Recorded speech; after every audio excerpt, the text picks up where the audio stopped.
Hey everyone, Golden Ninja 3000 here again. Today I'm reviewing Star Wars The Mandalorian set number 75319, the Armorer's Mandalorian Forge.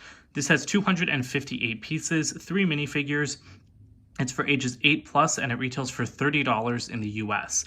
This was released on September 1st, 2021, curiously a month later than all the other Summer Mandalorian sets for 2021.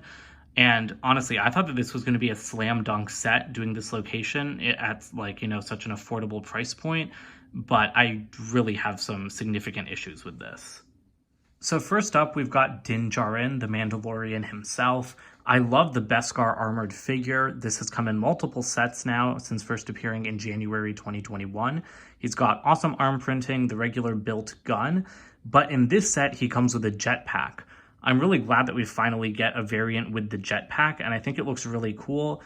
But there are two things I don't like. First, I wish he still had his cape. I wish they had just given him a softer cloth cape so that he could have both. And second, I really hate the color difference. His armor is that lighter silver color, or at least his helmet is. His helmet is one silver color, then the print is a slightly darker silver, and then his jetpack is gunmetal gray. I hate that inconsistency. It really doesn't look good, and I think you guys can tell that. I really wish that it was all just one color, and honestly, I don't think I would mind if they made his helmet a little bit darker, because it is a pretty bright color. There's still no face underneath, which is becoming kind of inexcusable at this point for me. He does have some nice back printing, but I mean, come on, we all know what Pedro Pascal looks like. We first saw Din Djarin's face 2 years ago in 2019. LEGO, it's time for you to make a face print for him. Next up, we've got the Armorer herself. She's using the same helmet mold as Gar Saxon from the new Mandalorian Starfighter set. I think that looks really, really good. I love that mold, and you can see she does have that kind of shaggy fur kind of collar or shawl that she wears on her back, and it is printed on her front as well. But I don't like that. She should really have a physical cloth piece, because having it printed just isn't good enough. She's so bulky around the shoulders because of that furry shawl. And so I think the minifigure looks super awkward. The helmet almost looks too big on her because she doesn't have that cloth piece. I also don't like, you can kind of see on the torso of mine how it's scratched, the printing. She does have a couple utensils. She's got a pair of tongs and a hammer. And just like Din Djarin underneath, she just has a black head. That's fine though, because we never see this character's face. Although I guess LEGO could have just used a generic female face. That would have been fine. Last up, we've got Paz Vizsla, who was the character that spoke to the Mandalorian after all of them flew out in that episode 3 of season 1. I don't know. I know that he's kind of a fan favorite though, and I think this figure is really cool. I love sand blue as a LEGO color and on minifigures, so I love his helmet, and I do like the Armorer's helmet as well in the gold, with the black spikes. I just like these Mandalorian helmet pieces. I'm a sucker for a good accessory piece for a LEGO minifigure. He also has quite the heavy armor. This is the same piece that was introduced in August 2021 in the Bad Batch shuttle set, I believe. He's also got a small built gun with the Technic piece. That's kind of cool.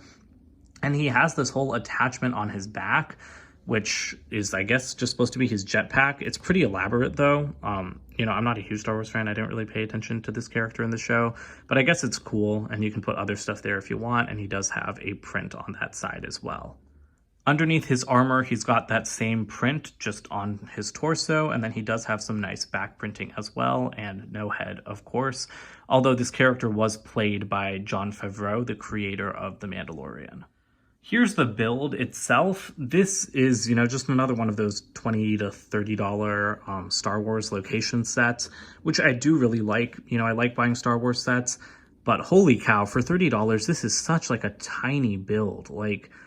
I guess it's an okay size, but it seems so much smaller once you're actually looking at it. And this is in 2 different sections, so you can see you can lift that up on a hinge. So let me take out this part, and you'll see just how little wall there is over here.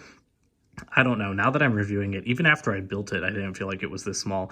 But now that I'm reviewing it, I'm this seems like it would be a $10 set to me on its own. So it's kind of hard to believe that this is the majority of a $30 set. We'll start at the back. There is a little bit of detail back here. You've got this kind of like stickered, I think that's supposed to be like the mythosaur skull for the Mandalorians. So I like that because it gives you enough of a doorway to, you know, pretend like you're going through if you're playing with stuff. And then over here is a little like removable cabinet thing, which I just knocked down. But I do like how easily accessible that is because you can kind of turn that into a play feature. Like you can pretend like someone's breaking in from the back. But other than that, on the inside, you've got a bunch of these little details. So again, going to the doorway, you've got a little broom off to the side, an unprinted Mandalorian helmet, which is a really interesting piece, and like an upside down ice skate. I don't know what that's supposed to be. Maybe it's somewhere to like sharpen your weapons. And then you've got some lights up on the walls. And I do like the way that these little archways are built.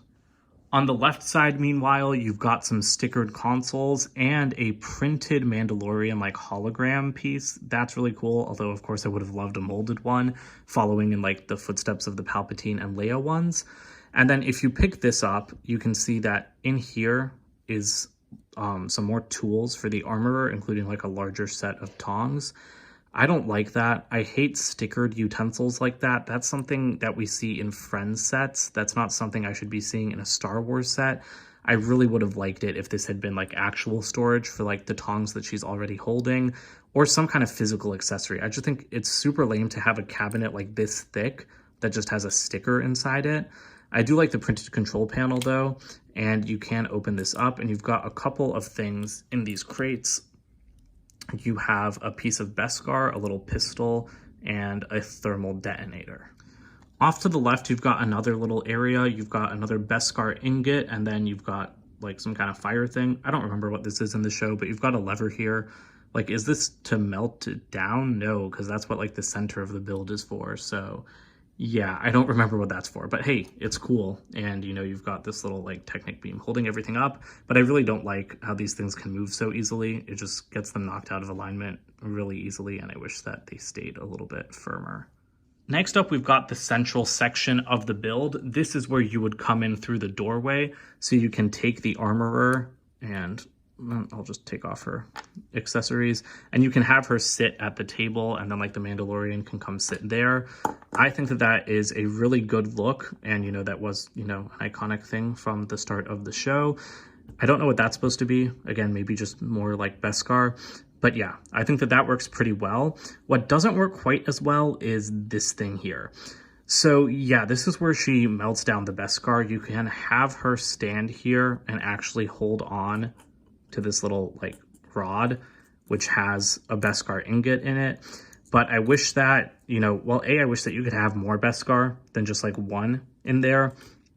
Two, it's kind of hard to get her to like stand. Like you can't put her on the studs while she's holding this. It's kind of difficult.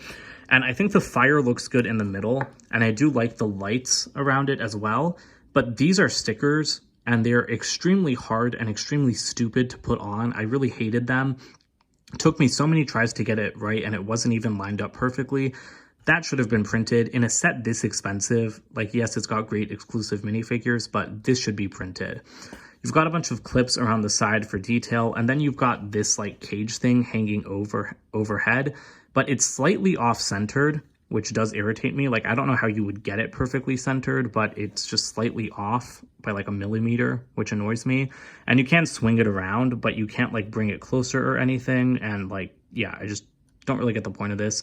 I don't think the big exposed Technic beam looks good. I really think this should have been covered up with like tiles on the side or something. And I just think that this section could be improved.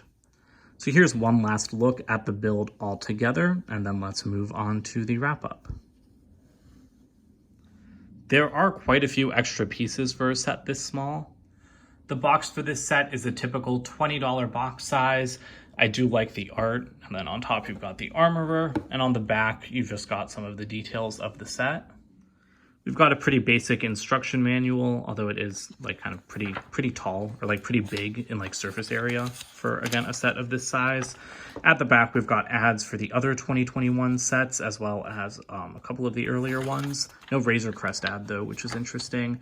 Minifigures, and then the Skywalker Saga game, which I know I've said this before, but I doubt it's ever coming out. I do think this set is disappointing. I think it had the potential to be one of the best Mandalorian sets. I was really excited for it, but I just don't like it very much. Like, I keep trying to like make myself like it, but for $30, I think that this could be a lot better. Like, yeah, we get awesome minifigures, but they aren't even perfect. Like, why doesn't the armorer get a cloth piece? Why is LEGO so stingy with cloth this year? I just don't understand it. We've got stupid one-hole capes on a bunch of minifigures. Scarlet Witch can't get a skirt. And now, like, the Mandalorian armorer can't even get some fur on, like, her neck. It's beyond stupid to me. It's really annoying because making a new cloth cut should not be hard, should not be like difficult for LEGO to give us, and it would improve that minifigure. Like, it would make it twice as good. Like, that's a good figure, but it's just not perfect because she doesn't have like her shawl. So that really frustrates me. And then the build itself, again, it's just like laughably small for a $30 set to me. I know that it is detailed. It felt okay to build, but it's just so like spindly and open and just kind of like unfinished. This would be a better $25 set for sure, but $30 is just kind of dumb. And maybe LEGO just doesn't make good $20 to $30 Star Wars sets anymore, because I feel like we had a really good run of them, but I feel like since 2019 or 2020, they've just been overpriced and not as good as they should be. And that's disappointing, especially coming on the heels of the Trouble on Tatooine set from January 2021, which was another bad $30 Mandalorian set. Maybe LEGO's good sets for this line are really just reserved for like those more expensive sets like the Razor Crest and the Light Cruiser. So that's it for today. Don't forget to comment, like, and subscribe, and check out my website, goldenninja3000.com, and I'll see you guys with more videos soon. Bye for now.